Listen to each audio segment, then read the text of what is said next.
In front of me is ALCATEL one from 2022, and let me show you how to change keyboard language on this device. So at first you need to open some area where you can input text. It can be new mail, note or message. I've got message nearby, so I will just click on it, then tap on new one. And as you can see here is our current keyboard dictionary. To change it, click on settings, tap on languages, and now tap on add keyboard.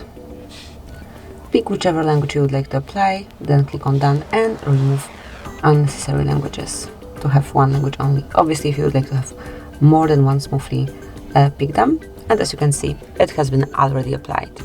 So this is it. This is how you can manage keyboard dictionary. Obviously, you can change it whenever you want to. Thank you for watching. Please subscribe our channel and leave the thumbs up.